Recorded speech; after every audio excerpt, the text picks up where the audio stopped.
A very good morning to all the students out here. I can see only 13 students have joined till now. Waiting for 2 minutes more for others to join. If your friends haven't joined yet, please inform them to join quickly. I hope my voice is audible properly. May I have a confirmation from one of the students, please? Okay, thank you. Thank you, Ms. Urja. Thank you, Mr. Vishal. Thanks, Ms. Rajvi. Good. Thank you, Nandini. It's already 9:56. In a minute to come, we are going to start the session. Please inform your friends if they haven't joined yet.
Okay, again, a very good morning to all the students out here. Welcomes you all in the class of the financial management. Let me have the brief overview of what we had done in the previous two sessions. We have first of all seen the entire logical flow of the entire syllabus of the financial management in the very first lecture. We have seen the core areas of financial management, namely capital structure, which is about gathering the various sources of finance. Number two, capital budgeting, which is about the investing decisions, long-term projects in which you want to invest. How do you take that decision? And number three was the working capital management, which is about managing your current assets and current liabilities. Then in the last lecture, my dear friends, we moved to the risk return trade-off.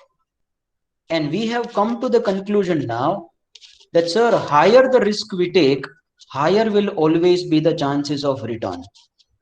And that is the trade-off we try to establish in every financial decision. Because every financial decision which involves money comes with some amount of risk involved in it. So what is the capacity of us to take the risk? Whether the return is justifiable after taking this much of a risk? So this every such questions are asked and are answered from the risk return spectacles.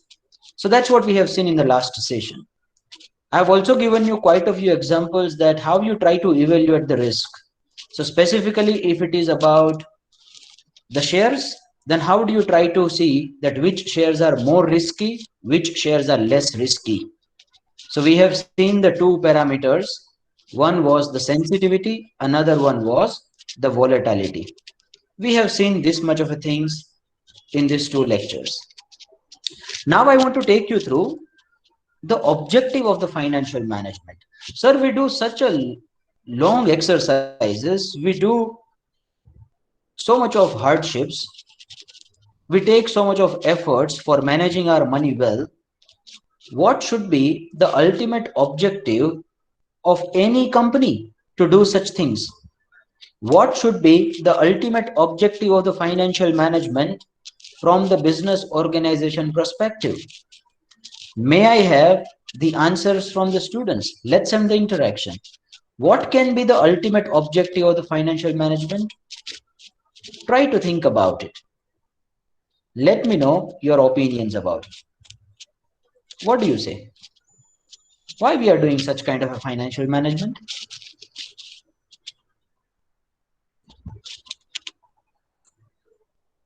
You may unmute yourself.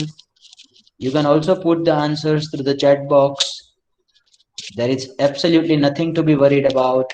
No one is going to judge you based on the answers you give. Sir, may I? Specifically, yes, please, why not? So we can control the budgeting system. We can control the monetary policies of our organization or personal also. Controlling the budget is something which is an activity. Now, it is a part of the financial management, understood. But, my dear friend, what is the objective behind it? Sir, may I? Yes, please. Yes, Urja, please. Sir, to make optimum utilization of the resources we use to do this. Okay. So, let me just take you to all the opinions which you people are saying. One is saying that, sir, optimum utilization of resources is the ultimate objective of the financial management. Okay. Anyone else would like to have any different opinion? I have received various chats from the students. Mr. Herschel is that saying that, sir, it's about making the money. So making money is the word I'm taking here. Making money is the ultimate objective of the financial management. So getting understanding about the inflow and outflow of the capital. Okay. So controlling the inflow and outflow or monitoring the inflow and outflow is the ultimate objective of the financial management. Monitoring inflow and outflow. I have received it from Mr. Joseph as well. He's saying that, sir, it's about increase the value of market price. Okay. So to increase the market price of what? Of company. Mr. Joseph, whose market price? Market price of the product, services offered by the company or of the company?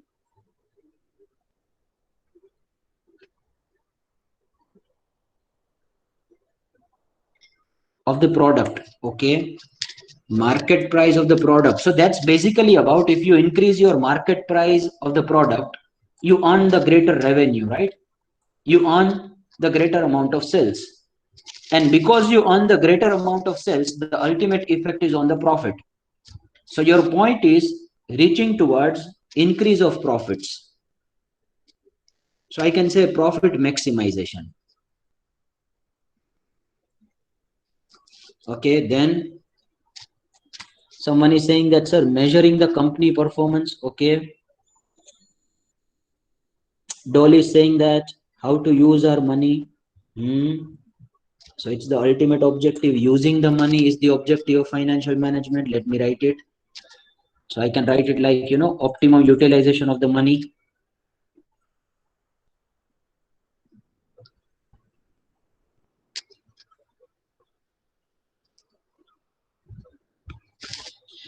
Anyone else having the different opinion? Reduce the cost of capital. Now, cost of capital is something which is again a little bit technical word. Let's not go into that as of now, because many of the students might not have the understanding of it, but it's right on the track, Mr. Vishal. I'm not discouraging you, but students will not be able to understand it right now. So we'll take it later on. Measuring the company's performance. I've received from Mr. Mohit as well. Finance is related to finance can be reason for success or failure of business. Understood. Okay, so your point is also about managing the money well. Okay, so I can use it again, the optimum utilization of the money. So these are the various objectives I have received from the students. Optimum utilization of resources. Now, what do you ultimately get by doing the optimum utilization? I mean, you are not doing the wastages, you are taking the optimum benefit from all the resources you have. You try to make the most out of it. Ultimately, there is an effect on the profit, right? Because you are doing this so that there would be a cost saving or there would be increase in the sales. In either of the ways, you are increasing the profit. So profit maximization you are reaching to. Making the money is also, my friend, is about increasing the profits, yes or no? You're making the money. What does it mean? You are increasing your profit. Again, you are reaching to the profit maximization. Monitoring inflows and outflows. Now, what is the outcome of monitoring inflows and outflows? You are monitoring the inflows and outflows so that you take the best decisions, so that your money will not be idle, so that you take the most out of the money. And ultimately, there is effect on the profit maximization. Optimum utilization of the money, again, which is also reaching towards the profit maximization. Ultimately, that is what the result we have got.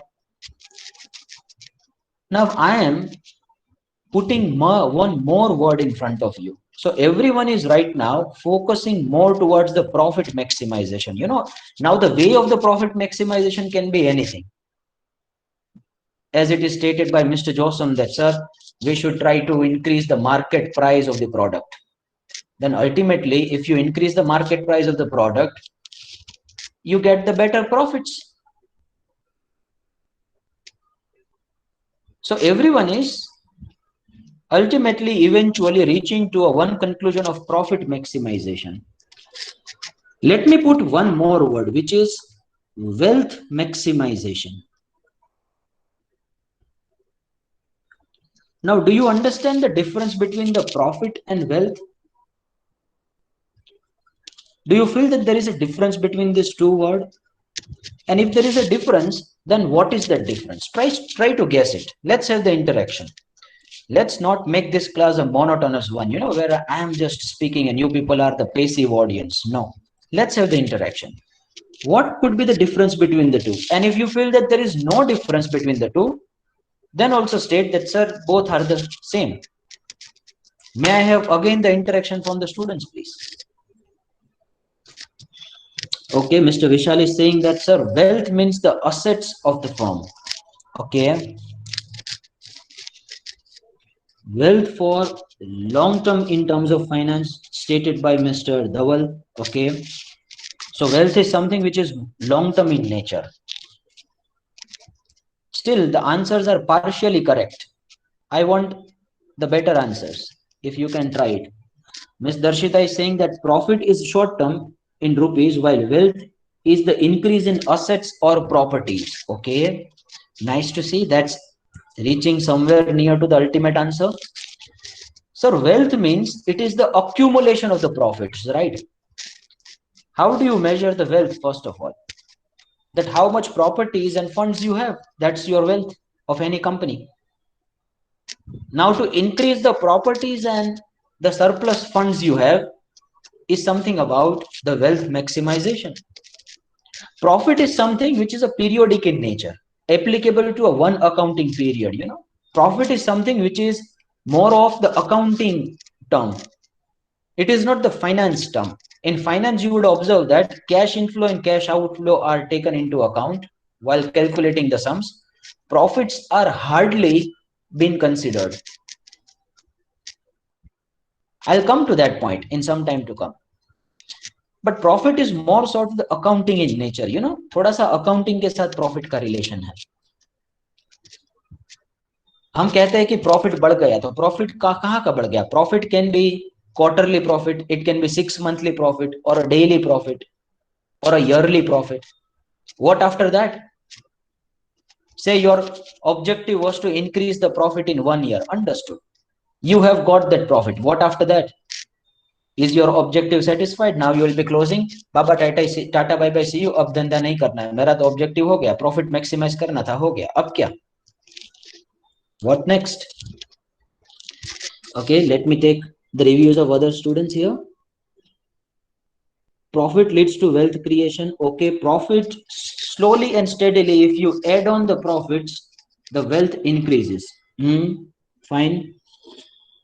Miss Urja is saying that wealth is overall value of the firm. Now I am coming to the point. Overall value of the firm. I am taking the word. See, I am deriving the answers from you only. Overall value of firm. Now, who decides the overall value of the firm? Who decides the overall value of the firm? The company decides it or the people decides it? If you come to me and say that sir, I am too much of wealth, you are giving the opinion about yourself that you are too much of worth. If you are of too much of worth, it shouldn't be said by you, it should be said by the others. Yes or no? Overall value of the firm. How do you evaluate the overall? मैं खुद ही खुद का evaluate करके बताऊं तो मेरे पास तो इतनी प्रॉपर्टी है, देखो मैं इतना वर्थ हूं, तो उसका क्या मतलब हुआ? Sometimes if your assets would be too high, say I'm giving you one example. When the Reliance Communication was getting closed, now that was one of the biggest telecommunication company in India, but it was in the too much of borrowings and debts, its business model was not able to survive, and that company got bankrupt. Now, in the last years of Reliance Communication, they had the assets of thousands of crores. But what is the value of that asset? Now that assets are not getting any economic returns. Those assets are not able to generate any sales, any profits. The net worth of the Reliance Communication was in negative. They had more borrowings than their assets. Now, if someone is saying that, sir, wealth is about, accumulation of the funds. So accumulation of the funds in terms of, the reserves, your funds, the assets you buy. But what if your net worth is negative?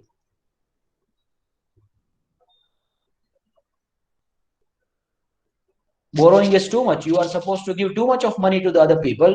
Assets are not sufficient to give that money to other people. So how do you measure the value of any company? I'm trying to derive the answers from you only. You are right on the track. This is the point I wanted to take you to. That is the overall value of the firm. Now, who decides the overall value?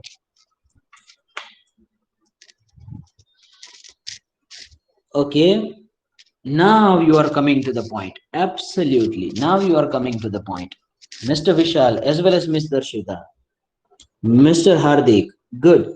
The value of the firm can be identified, can be measured, can be evaluated only by the others. मैं खुद मेरे गुणगान गाऊं कि मैं इतना valuable हूं, इतना valuable हुआ, तो क्या मतलब हुआ? Others should be speaking about me, right? Others are aware about it, that how much worthful that fellow is. Let the people decide that how much value your company should have. That is the democracy in the decision making, the democracy in the participation. Now, who is participating? Normal public is participating. The individual investors like you and me will be deciding that how much value of the company should be. All the investors who are interested in investing into the shares of the company will be deciding that how much worth this company should have. Let others decide it, no? And the only parameter you have to get to this wealth is the market price. You try to increase the wealth of the investors. And investors, if they are valuing your company you would try to increase your market price. Now, this is the real worth of any company. Now, here there are certain problems. If I say that the ultimate goal of the financial management is the wealth maximization, and it is to increase the market price of its company's shares. Now, you people are aware about the shares and company, right? I think I should not go into that much of fundamentals. Shares are the the portion of the ownership. If you have one share, that means you are the owner of one particular share of that company. You are the owner, or shareholders are the owners of the company.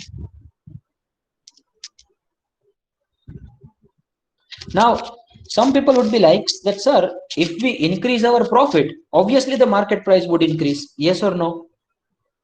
Yes or no? If you increase your profit, don't you think that there would be increase in the market price because of this? Both are one and same. So why you are saying that wealth maximization is better than profit maximization? We were saying about the profit maximization only. What will be the ultimate effect of profit maximization? Your market price will increase. Then what's the difference between the two? Can someone tell me? Again, I'm putting the questions in your mind.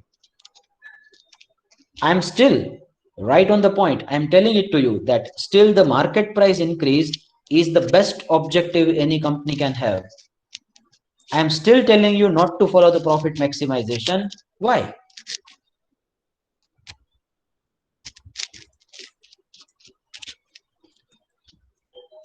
Anyone?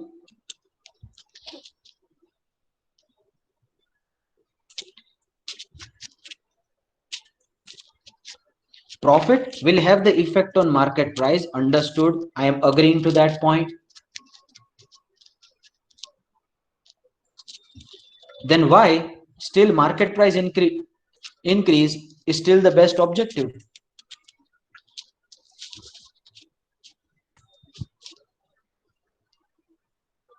Yes, Ms. Darshita is saying that market price is not only based on high profit, it is also affected by the debts. Very true. Very true, Ms. Darshita. You are telling me that, sir, market price is not just the derivation of the profit. It is not decided just by the amount of profits you earn. If you have taken too much of borrowings, then the effect will come on the market price, because investors are rational. If investors will come to know that this company is taking too much of borrowings, this company's position becomes too much risky, they may take their investments out. The market price will get the effect. So it's the borrowings. Now, can you tell me? One is the factor you have identified, that profit is having the effect on market price. Borrowing is having the effect on market price. What are the other variables which can have the impact on market price? Let's have the discussion on that. Let's have the interaction. What are the other things, other variables of the company which can have the impact on market price?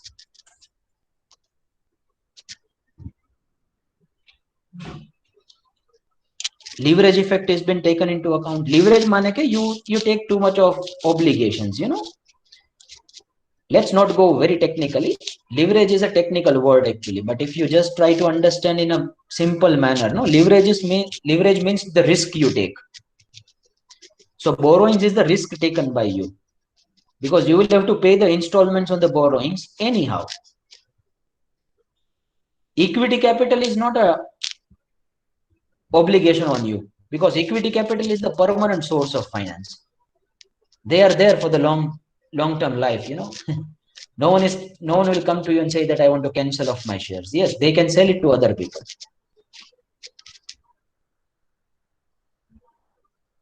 Borrowing is the obligation. It has been considered by the market price. What are the other things which are considered by the market price? Would anyone like to say? Okay, sir, how much dividend we pay is also having the effect on the market price. Okay, so let me take the dividend into account. Good. So I'm getting the various points. Dividend is affecting the market price. What is the dividend? Dividend means the amount of profit you pay it to your shareholders. Shareholders have invested in your company with some expectations, right? So what is their expectations? Their expectation is to earn some income, and that income is called as the dividend. So out of the profits, you pay the share of the profits to the shareholders. It is called as the dividend. And dividend will have the effect on the market price. Pretty much understood. What are the other factors? Mergers, implementing new policies, any of the long-term decisions, good. So any of the decisions which may take place related to business expansion will have the impact on the market price. Very true. If the company is entering into a transaction, or I may say the merger or acquisition of the other company, there will be effect on the market price. Very true.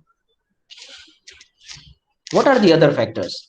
I have received quite a few answers from the people. I want the similar sort of the interaction from the other students as well. I'm just trying to take you to the market price. What is this market price? How it has been derived? How people come to know that this company should have the higher value and this company should have the lower market price? You have said amazing variables till now. What are the other variables? Try to think about it more. True, demand and supply forces is all about, you're putting the orders. I mean, the higher demand, higher would be the market price. Understood. But how there can be higher demand? What are the things which affects your decision making, that whether you should invest in the share or not? One is saying that profit, another one is saying that sir borrowings, then you get the dividend, then the business expansion strategies, other variables, cost of production, good, cost of production. So ultimately, if you reduce your cost of production, the profit will be high, right? So if you are able to sell your products cheaply, you have the competitive edge in the market, and that's why your market price of the share might go up. Yes, absolutely, why not? The capital structure of the company, we have taken the capital structure, borrowings, that is a source of finance only, no? How much equity and borrowings you have, that is having the effect on the market price. Understood? Anything else? Okay, now try to understand, everyone, please. The market price maximization, the wealth maximization is the superior objective, because it not only considers the profit, it also considers every aspects and dimensions which may affect anyone's investing decision. Every aspects and dimensions.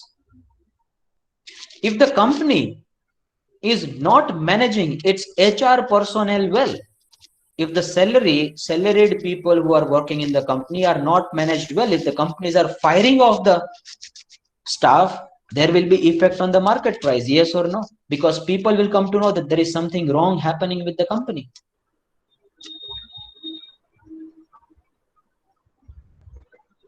If the company's governance and management is strong, governance and management is strong, then also the market price can go up. Now, what do we mean by the governance and management? How well the company is managed, who is the CEOs, how well educated, how well qualified the board of directors of the company are, how ethical the board of directors are, how ethical the people who are managing the company are. Just yesterday, the day before yesterday, Charlie Munger, who is also considered to be one of the investment kings in United States of America, who is also the friend of Warren Buffett. Next to Warren Buffett, you can put him. He's also a partner of Warren Buffett. He has invested into a General Motors, a company called GM Motors. Now when he was asked that why you have invested in it, he said that the CEO of that General Motors is just an amazing person. I have the faith on his ability that he will take the company to the upward direction, even though the company is not in the good shape right now, even though the company is not operating well right now, but I have the faith on the skills of the people who are managing the company. You can bet on the governance and management.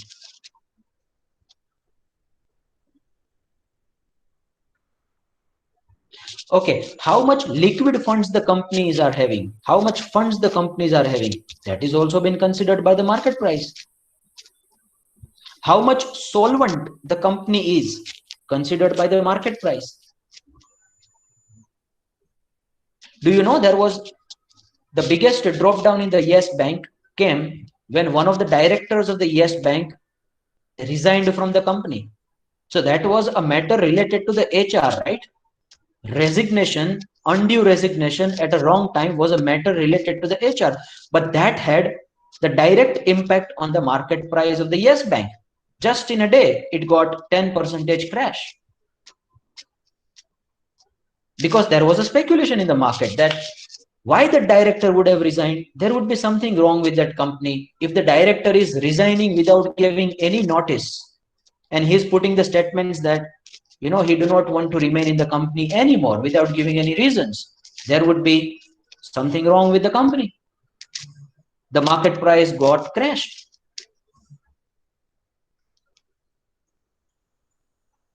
If the companies are not you know not doing well in environmental aspects, then also the company's market price can go down.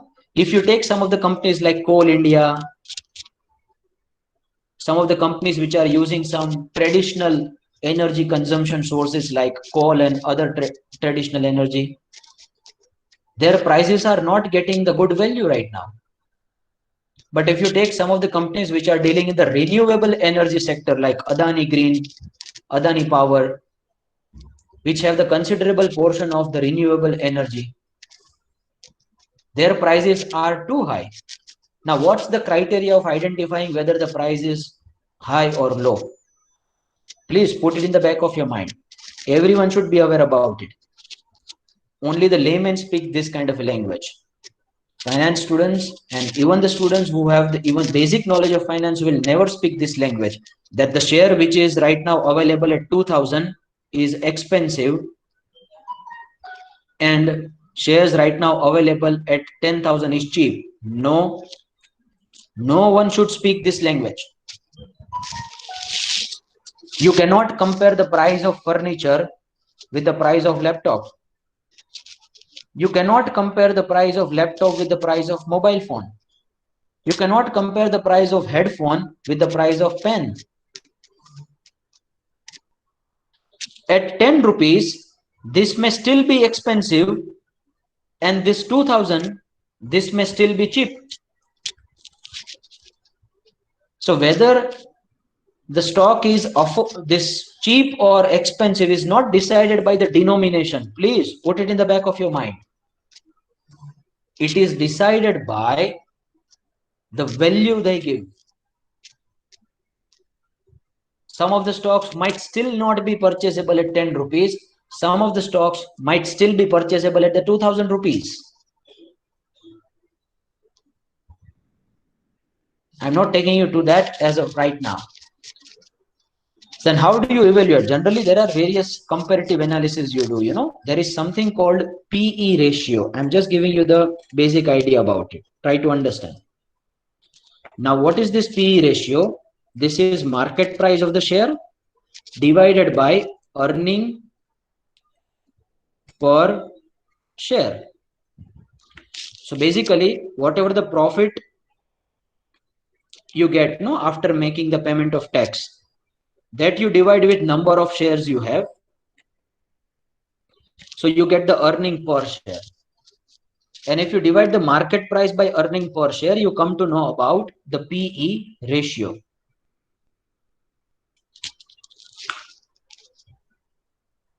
Now there is a possibility that PE ratio can be high for this 10 rupees and it can be low for this 2000 rupees.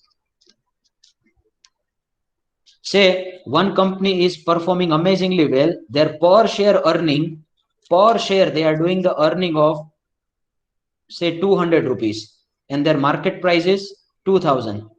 This is their EPS, earning per share, and this is their market price. So what is the PE ratio? 2000 divided by 200, so 10, right? Then there is another company which is right now market price of 10 rupees, but it is having the earning per share of just 0.3. Earning per share is just 0.3, or it can be negative. We are not aware about it. So 10 divided by 0.3, it would be quite more than this 10.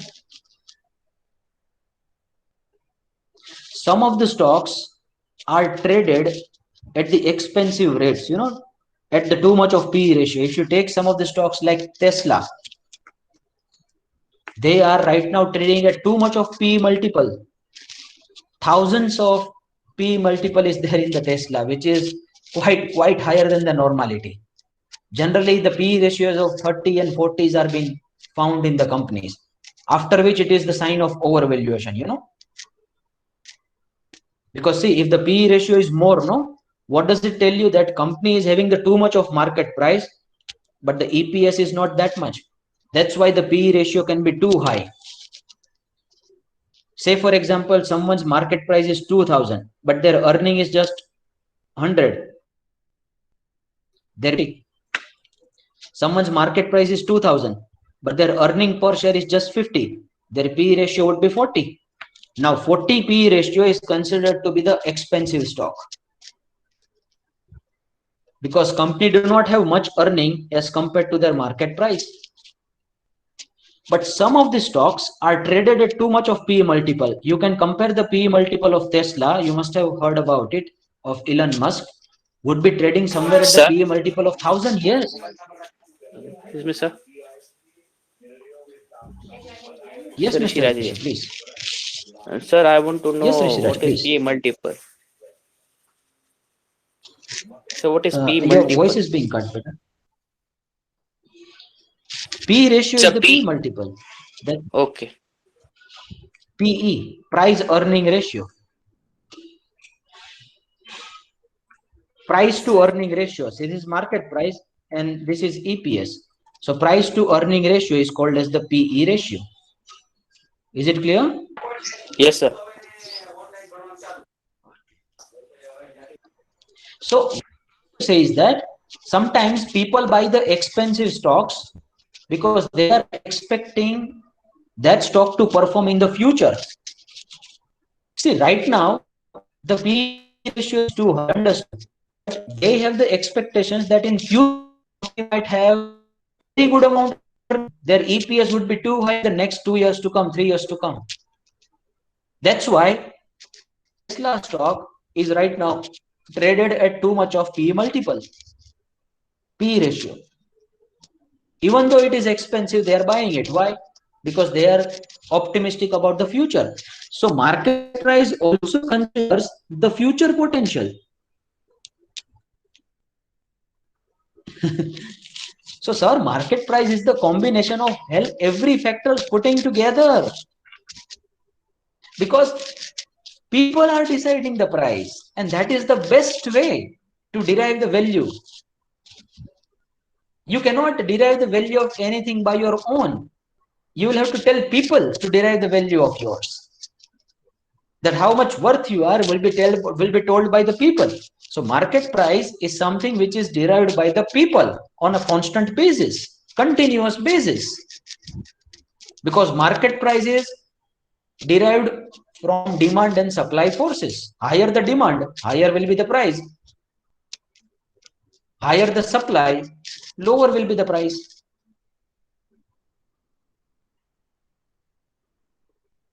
It was stated by the father of economics, Mr. Adam Smith, that if you want to derive the value of any commodity truly, it must be the market driven. You can derive the value of anything truly if that is decided by the public at large. That's why, my dear friends, the ultimate objective of the financial management should be the market price maximization, or I may say the wealth maximization.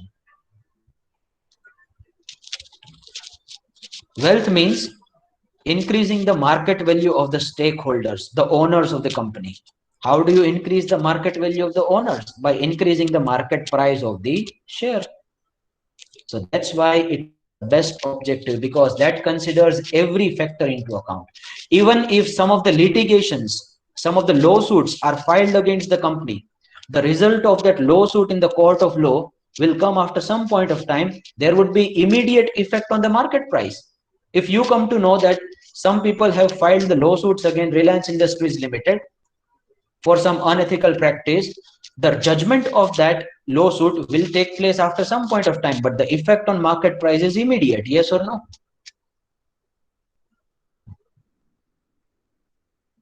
What are the future potential of the company? How much market share the company should have? This everything is been taken into account to frame the market price. So that's why it is the best parameter. It is also stated by every other people as well. Let's go over there and try to understand the critics and the defense. The critics of the market price, some people are saying that it displays the myopic tendencies, often wrongly priced securities, fails to reflect the long-term values. So they are telling that, see, all the people are not rational. Some people might just be investing because they have got the information from their friends, and there is a grapevine speculation about some of the news, and that's why the people are investing in it. So sometimes the market price might be looking unrealistically, good. Then for a long period of time, my dear friends, see, do not take the market price for the short period of time. Yes, you can manipulate the market price for the short frame of time, understood. But for a long period of time, people will come to know that whether these are the plain words or there is some substance in it. Whether the company is actually doing well or not. So in a long period of time, only those companies will survive in the market price which are actually fundamentally well, rather than who are just managing their brand well. Yes, for the short frame of time, the prices of the stock can be manipulated by putting some grapevines, by putting some, rumors in the market. Then these rumors are being spread nowadays. Do not consider that the public is spreading it. This is a systematic effort done by the people. The big, gigantic financial institutions are operating it because they want their prices to get stabilized. Excuse me, sir. Right? So that is the difference. Sir,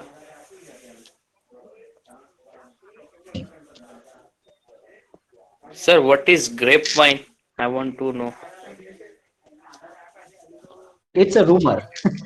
Grapevine means a rumor. Okay, sir. Fine, no worries. Then some people say that, sir, ultimate goal of the company should be to increase the market share of the product. That their product should be consumed by the most number of customers. They should approaching towards the consumer satisfaction. They should try to minimize the cost. All of these objectives are being stated by you as well, right? Just now, just before 20 minutes. But my dear friends, if you do well on the customer satisfaction, if you do well on the quality of products, if you do well on minimizing the cost, if you do well on increasing your market share, ultimately, what will be the effect of it? Ultimately, the market price will get increased because of this in a long period of time. So market price already considers these things. Then some people would be like stakeholders. The stakeholders can be customers, employees, other stakeholders like creditors, suppliers, community, society. You should try to balance their expectations. If you just think about the shareholder, then you are ignoring other stakeholders, who can be creditors, who can be the society at large. Now, my dear friends, tell me that if you will not be managing your employees well, do you feel that the company will be surviving in the market share, market price? No. In a long period of time, the profitability is going to get affected because there would be higher labor turnover ratio because company is not treating its employees well. Employees are not satisfied. And if that would be known to the public at large, public will come to know that these people are hiring and firing of the employees on their own. These people are exploiting the employees. There would be effect on the market price. Similarly, if you are maintaining the good relationship with your suppliers from whom you are purchasing the goods and commodities, raw materials, ultimately what will be the effect of it? Because of the good relation with the suppliers, ultimately the effect will be on the market price only. Because you build a synergy, right? Because of your good relation with the supplier, you will be able to get the goods on a greater credit. You will be able to take more days of credit. You would say that I do not have the money right now, I'll pay back in a 10 days. They would be giving you because you have the good relation, good reputation with your suppliers. And ultimately, what will get increased? Over a long period of time, your wealth will get increased because you are, good networking with the other people. And ultimately, there will be impact on the market price. So market price is something which already considers every such things. That's why it is the best objective. Right now, this is also been stated by the various investors as well. Namely, if you take about the 1993 report of Reliance, the annual report of Reliance, they also stated in the same way that in everything, you can read it out here, that in everything that we do, we have only one supreme goal, that is to maximize your wealth as a members of the India's largest investor family. The same thought was given by them, that our ultimate goal is to increase the wealth of the shareholders. You read some of the statements given by the other industrialists. You read the second statement given by the Anand Mahindra in the second para. All of us are belonging to look at the companies as owned by the shareholders. The key is to raise the shareholders' returns. That is nothing but increasing the market price. The same view was also been seen in the Hindalco. Hindalco's annual report. Hindalco is one of the biggest companies of plastic manufacturing in India. They have also given the statement that to relentlessly pursue the creation of superior shareholder value by exceeding the customer set expectations profitably, unleashing employee potential, and being a responsible corporate citizen adhering to our values. So ultimately, if you will be doing this many number of things, what will be the outcome of it? Superior shareholder value. It was also stated by Kumar Mangalam Birla, who is also the business icon in India. He was also headed by the corporate governance committee framed by the Securities Exchange Board of India. His words are carrying some amount of integrity. He is the man of high morals and ethics. I personally recognize him as one of the brand ambassadors of good corporate governance. He also stated that the fundamental objective of the corporate governance is the enhancement of long-term shareholder value while at the same time protecting the interest of other stakeholders. So he's also focusing more on increasing the shareholders value, which is again the increase of market price. So I'm not just saying that the wealth maximization is the superior objective. It has been stated by various businessmen, various business tycoons over a period of time. So now it's crystal clear that wealth maximization shall be the ultimate goal of the financial management in any business entity. May I have the confirmation from the students on this, please? All of you.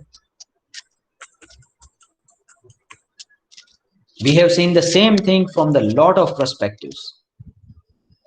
And majority of the answers were derived by you people only, right? Good. So I've received the confirmation from the various students. Good to see that. If you have any queries or question, you can let me know.